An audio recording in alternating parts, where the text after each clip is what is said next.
नमस्कार दोस्तों, स्वागत है आप सभी का हमारी ईवीएस क्लास में। हमारे exam success zone YouTube platform पर सीखेंगे प्रकृति से, जीतेंगे परीक्षा में।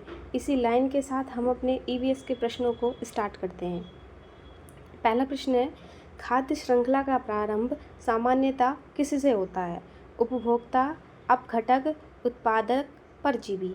इसका सही आंसर है उत्पादक। खाद्य श्रृंखला की शुरुआत उत्पादकों यानी हरे पेड़ पौधों से होती है, क्योंकि ये सूर्य के प्रकाश की सहायता से भोजन बनाते हैं। अगला प्रश्न है, खाद्य श्रृंखला में ऊर्जा का मुख्य स्रोत क्या है? जल, सूर्य, मिट्टी, वायु। तो इसका सही आंसर है सूर्य। पृथ्वी पर लगभग सभी खाद्य श्रृंखलाओं की ऊर्जा का मूल स्रोत सूर्य है। अगला प्रश्न है, हरे पौधे खाद्य श्रृंखला में क्या कहलाते हैं? प्राथमिक उपभोक्ता, उत्पादक, अपघटक, द्वितीयक उपभोक्ता। तो इसका सही आंसर है उत्पादक। हरे पौधे अपना भोजन स्वयं बनाते हैं, इसलिए उन्हें उत्पादक कहा जाता है। अगला प्रश्न है प्रश्न नंबर 4, घास, हिरण, शेर में हिरण क्या है? उत्पादक, प्राथमिक उपभोक्ता, द्वितीयक उपभोक्ता, अपघटक। देखिए ये खाद्य श्रृंखला बनी हुई है, यानी खाद्य श्रृंखला में क्या होता है, एक जीव दूसरे जीव से अपने भोजन प्राप्त करता है। तो ये प्रश्न में बताया गया है, यदि घास को हिरण खाए और हिरण को शेर खाए तो इसमें हिरण क्या होगा? तो हिरण क्या होगा? हिरण क्या है? घास, यानी घास क्या होते हैं? उत्पादक। उत्पादक से अपना भोजन प्राप्त कर रहा है, तो हिरण क्या होगा? प्राथमिक उपभोक्ता। हिरण घास खाता है, इसलिए यह शाकाहारी है और प्राथमिक उपभोक्ता है। अगला प्रश्न, खाद्य श्रृंखला में शेर को क्या कहा जाएगा? उत्पादक, प्राथमिक उपभोक्ता, द्वितीयक उपभोक्ता, अपघटक। तो इसका सही आंसर है द्वितीयक उपभोक्ता।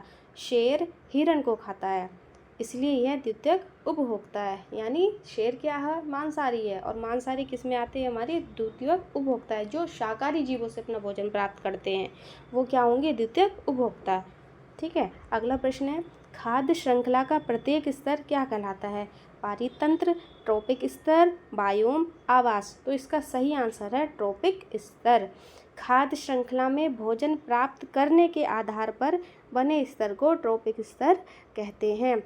ट्रॉपिक स्तर को हिंदी में कहते हैं पोषण स्तर। इसका मतलब है खाद्य श्रृंखला में भोजन के आधार पर किसी जीव की स्थिति या स्थान क्या कहलाता है? हमारा पोषण स्तर।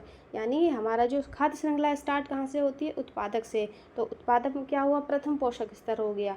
उत्पादक के बाद कौन आता है? प्राथमिक उपभोक्ता। वो क्या हो गया? द्वितीयक पोषण स्तर हो गया। और प्राथमिक उपभोक्ता के बाद आएंगे द्वितीयक, द्वितीयक के बाद आएंगे तृतीयक, और तृतीयक को हम क्या कहते हैं? और तृतीयक स्तर को शीर्ष स्तर भी कहा जाता है। ठीक है। अगला प्रश्न है, प्रथम ट्रॉपिक स्तर पर कौन होते हैं? मांसाहारी, अपघटक, उत्पादक, सर्वाहारी। तो इसका सही आंसर है उत्पादक। प्रथम ट्रॉपिक स्तर पर हमेशा उत्पादक यानी पौधे स्थित होते हैं। अगला प्रश्न है, द्वितीय ट्रॉपिक स्तर पर कौन होते हैं? उत्पादक, प्राथमिक उपभोक्ता, अपघटक, शीर्ष उपभोक्ता। तो इसका सही आंसर है प्राथमिक उपभोक्ता। द्वितीय ट्रॉपिक स्तर पर प्राथमिक उपभोक्ता यानी शाकाहारी स्थित होते हैं।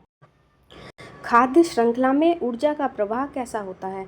चक्रीय, द्विदिश, एक दिश, अनिश्चित। तो इसका सही आंसर है, खाद्य श्रृंखला में ऊर्जा का प्रवाह कैसा होता है? एक दिश। ऊर्जा सूर्य से उत्पादकों और फिर उपभोक्ताओं तक एक ही दिशा में प्रवाहित होती है। अगला प्रश्न है, खाद्य जाल क्या है? एक खाद्य श्रृंखला, अनेक खाद्य श्रृंखलाओं का समूह, केवल पौधों का समूह, केवल उपभोक्ताओं का समूह। तो इसका सही आंसर है अनेक खाद्य श्रृंखलाओं का समूह। यानी खाद्य जाल आपस में जुड़ी अनेक खाद्य श्रृंखलाओं का एक जटिल नेटवर्क होता है। अगला प्रश्न है, खाद्य जाल किसे अधिक स्थिर बनाता है? जनसंख्या, पर्यावरण, पारितंत्र, बायोम। तो इसका सही आंसर है पारितंत्र। जटिल खाद्य जाल पारितंत्र की स्थिरता और जीव विविधता को बनाए रखता है। अगला प्रश्न है, निम्न में कौन अपघटक है? शेर, गाय, कवक, हिरण। तो इसका सही आंसर है कवक। कवक को क्या कहा जाता है? अपघटक। कवक और जीवाणु मृत जीवों को विघटित करते हैं, इसलिए इन्हें क्या कहा जाता है? अपघटक। ठीक है। अगला प्रश्न है प्रश्न नंबर 13, अपघटक का मुख्य कार्य क्या है? भोजन बनाना, शिकार करना, मृत जीवों का विघटन करना, प्रकाश संश्लेषण करना। तो इसका सही आंसर है मृत जीवों का विघटन करना। अपघटक मृत कार्बनिक पदार्थों को सरल तत्वों में तोड़कर प्रकृति में वापस मिलाते हैं। अगला प्रश्न नंबर 14, खाद्य श्रृंखला में सबसे अधिक ऊर्जा किस स्तर पर होती है? शीर्ष उपभोक्ता, उत्पादक, द्वितीयक उपभोक्ता, तृतीयक उपभोक्ता। तो कहाँ पर होगी? उत्पादक। सबसे अधिक ऊर्जा उत्पादक स्तर पर होती है, क्योंकि ऊर्जा के प्रभाव में हर स्तर पर हानि होती है। तो सबसे अधिक ऊर्जा के स्तर पर, जहाँ से क्या है, हमारी खाद्य श्रृंखला की स्टार्टिंग हो रही है। उस स्टार्टिंग कहाँ से होती है? उत्पादकों से। तो सबसे ज़्यादा क्या ऊर्जा भी इसी में होती है। ठीक है। अगला प्रश्न है हमारा 10% नियम किससे संबंधित है? जल चक्र, ऊर्जा स्थानांतरण, कार्बन चक्र, नाइट्रोजन चक्र। तो सही आंसर है ऊर्जा स्थानांतरण। एक ट्रोपिक स्तर से अगले ट्रोपिक स्तर तक केवल लगभग 10% ऊर्जा ही पहुंचती है। बाकी की क्या हो जाती है? बाकी के कार्यों में जीवों द्वारा बाकी के जो कार्य होते हैं उसमें खर्च हो जाती है। इसी वजह से हर स्तर पर क्या है, 10% ऊर्जा ही पहुँचती रहती है। तो इसी वजह से इस नियम का नाम भी दिया गया है 10% नियम। प्रश्न नंबर 16 है, घास, टिड्डा, मेंढक, सांप में तृतीय उपभोक्ता कौन है? तो कौन होगा बताइए? घास को किसने खाया? टिड्डे को। और टिड्डे को किसने खाया? मेंढक ने। और मेंढक को कौन खाएगा? सांप। तो तृतीय उपभोक्ता क्या होगा इसमें? सबसे आखिरी स्तर कौन सा है? हमारा तृतीयक है। तो इसमें सांप होगा तृतीय उपभोक्ता। सांप यहाँ मेंढक को खा रहा है, जो इसे खाद्य श्रृंखला में तृतीय उपभोक्ता बनाता है। अगला प्रश्न नंबर 17, खाद्य श्रृंखला का अंतिम उपभोक्ता सामान्यतः कौन होता है? शाकाहारी, उत्पादक, शीर्ष मांसाहारी, अपघटक। तो इसका सही आंसर होगा शीर्ष मांसाहारी। खाद्य श्रृंखला के शीर्ष पर शीर्ष मांसाहारी जीव स्थित होते हैं। खाद्य श्रृंखला में पौधों की संख्या अधिक क्यों होती है? ऊर्जा की अधिक उपलब्धता, पानी अधिक मिलता है, मिट्टी अधिक होती है, तापमान अधिक होता है। तो इसका सही आंसर है ऊर्जा की अधिक उपलब्धता। पौधे सूर्य से ऊर्जा सीधे ग्रहण करते हैं, इसलिए ऊर्जा उपलब्धता जो है अधिक होती है। ठीक है।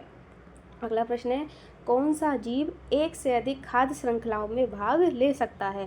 केवल पौधे, केवल शेर, सर्वाहारी, कोई नहीं। तो इसका सही आंसर है सर्वाहारी। सर्वाहारी जीव कौन होते हैं? जो शाकाहारी और मांसाहारी जीव दोनों प्रकार के जीवों से अपने भोजन प्राप्त करते हैं। तो एक से अधिक खाद्य श्रृंखलाओं में भाग कौन ले रहे हैं? सर्वाहारी, जिसका उदाहरण क्या है? मनुष्य है। मनुष्य शाकाहारी भी होते हैं और मनुष्य मांसाहारी भी होते हैं। तो सर्वाहारी जीव कई प्रकार के पौधों और जंतुओं को खाते हैं, अतः वे कई जाल का हिस्सा होते हैं। अगला प्रश्न है, खाद्य जाल का सबसे बड़ा लाभ क्या है? ऊर्जा बढ़ाना, पारितंत्र को स्थिर बनाना, पौधों की संख्या घटाना, अपघटन रोकना। तो इसका सही आंसर है पारितंत्र को स्थिर बनाना। खाद्य जाल में एक जीव के विकल्प होने से पारितंत्र का संतुलन बना रहता है। अगला प्रश्न है, घास, खरगोश, लोमड़ी में लोमड़ी क्या है? बताइए क्या है? उत्पादक, प्राथमिक उपभोक्ता, द्वितीयक उपभोक्ता या अपघटक? तो इसका सही आंसर है द्वितीयक उपभोक्ता। लोमड़ी खरगोश यानी प्राथमिक उपभोक्ता को खाती है, तो ये क्या हुई? द्वितीयक उपभोक्ता। ठीक है। अगला प्रश्न है हमारा, निम्न में से कौन उत्पादक नहीं है? घास, शैवाल, आम का पेड़, बकरी। बताइए कौन नहीं है उत्पादक? बकरी। बकरी एक शाकाहारी जंतु है। यह अपना भोजन स्वयं नहीं बनाती है। यह अपने भोजन के लिए किस पर निर्भर होती है? उत्पादक यानी पेड़ पौधों पर, इसलिए ये उत्पादक नहीं है। अगला प्रश्न है प्रश्न नंबर 23, खाद्य श्रृंखला में पोषक तत्वों का पुनर्चक्रण कौन करता है? शाकाहारी, मांसाहारी, अपघटक, उत्पादक। तो इसका सही आंसर है अपघटक। अपघटक मृत पदार्थों को तोड़कर पोषक तत्वों को मिट्टी में वापस लौटा देते हैं। फिर से क्या होता है? ये फिर से क्या है? उत्पादक उत्पन्न हो जाते हैं, मतलब पेड़ पौधे उत्पन्न होते हैं, फिर से कोई जीव उनको खाता है, उन जीवों को कोई खाता है, यानी फिर से एक नई श्रृंखला चालू हो जाती है। वो चक्र चलता रहता है। इसलिए अपघटक क्या करते हैं? खाद्य श्रृंखला में पोषक तत्वों का पुनर्चक्रण। ठीक है। अगला प्रश्न है प्रश्न नंबर 24, खाद्य श्रृंखला की लंबाई सीमित क्यों होती है? जल की कमी, ऊर्जा की हानि, वायु की कमी, मिट्टी की कमी। इसका सही आंसर है ऊर्जा की हानि। हर ट्रॉपिक स्तर पर 90% ऊर्जा का ह्रास होता है, जिससे 4-5 स्तर के बाद ऊर्जा शेष नहीं रहती है। यानी प्रत्येक ट्रॉपिक स्तर पर पहुँचते पहुँचते क्या होती है, ऊर्जा क्या होती है, ख़त्म हो जाती है। और स्तर हमको पता है 4-5 स्तर होते हैं। उत्पादक होते हैं प्राथमिक उपभोक्ता, द्वितीयक उपभोक्ता, उसके बाद के वो आ जाते हैं हमारे तृतीयक या शीर्ष उपभोक्ता। ठीक है, इन्हीं स्तरों पर आते आते जो है सारी ऊर्जा जो हो जाती है ख़त्म हो जाती है। इसी वजह से हमारी जो खाद्य श्रृंखला की लंबाई क्या होती है, सीमित होती है। अगला प्रश्न है, कौन सा जीव प्राथमिक उपभोक्ता है? शेर, सांप, गाय, बाज। इसका सही आंसर है गाय। गाय सीधे घास खाती है, इसलिए क्या है, प्राथमिक उपभोक्ता यानी शाकाहारी है। अगला प्रश्न है प्रश्न नंबर 26, खाद्य श्रृंखला का अध्ययन किस विषय के अंतर्गत किया जाता है? आनुवंशिकी, पारिस्थितिकी, भूगोल, रसायन विज्ञान। तो इसका सही आंसर है पारिस्थितिकी। जीवों और उनके पर्यावरण के संबंधों का अध्ययन इकोलॉजी कहलाता है। अगला प्रश्न है प्रश्न नंबर 27, यदि किसी पारितंत्र से उत्पादक समाप्त हो जाए तो क्या होगा? कोई प्रभाव नहीं पड़ेगा, खाद्य श्रृंखला समाप्त हो जाएगी, केवल शाकाहारी प्रभावित होंगे, केवल मांसाहारी ही प्रभावित होंगे। तो क्या होगा, खाद्य श्रृंखला समाप्त हो जाएगी, क्योंकि उत्पादक यानी पेड़ पौधे आधार होते हैं किसी भी खाद्य श्रृंखला का। अगर वे ही समाप्त हो जाएं तो हमारी जो खाद्य श्रृंखला भी क्या होगी, उसका अस्तित्व खतरे में पड़ जाएगा, खाद्य श्रृंखला ही समाप्त हो जाएगी। क्योंकि उत्पादकों से ही प्रत्येक स्तर का जीव जो है अपना भोजन लेता है। स्टार्टिंग ही खाद्य श्रृंखला की उत्पादकों से हो जाती है। तो अगर उत्पादक ही नहीं होंगे तो खाद्य श्रृंखला कहाँ से होगी? ठीक है। अगला प्रश्न है, शैवाल किस ट्रॉपिक स्तर में आते हैं? प्रथम, द्वितीयक, तृतीयक, चतुर्थ। तो इसका सही आंसर है प्रथम। शैवाल प्रकाश संश्लेषण करने वाले उत्पादक हैं, अतः ये प्रथम स्तर पर आते हैं। अगला प्रश्न है, निम्न में से कौन शीर्ष उपभोक्ता है? घास, हिरण, शेर, खरगोश। इसका सही आंसर है शेर। शेर इस श्रृंखला में शीर्ष उपभोक्ता है, इसे कोई खा नहीं सकता है। अगला प्रश्न है प्रश्न नंबर 30, खाद्य जाल में किसी एक जीव के समाप्त होने पर क्या होता है? पूरा तंत्र तुरंत नष्ट हो जाता है, अन्य श्रृंखलाएं संतुलन बनाए रखती हैं, कोई प्रभाव नहीं पड़ता, ऊर्जा बढ़ जाती है। तो इसका सही आंसर है अन्य श्रृंखलाएं संतुलन बनाए रखती हैं।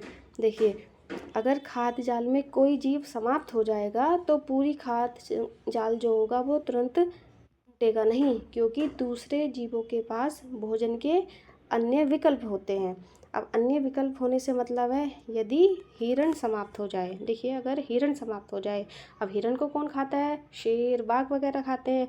अगर हिरण समाप्त हो जाएंगे तो उसकी जगह बाघ अन्य जीव यानी जैसे खरगोश का भी शिकार कर सकता है, जिससे वह जीव रह सकता है। तो पूरी खाद्य श्रृंखला नहीं टूटेगी, है ना।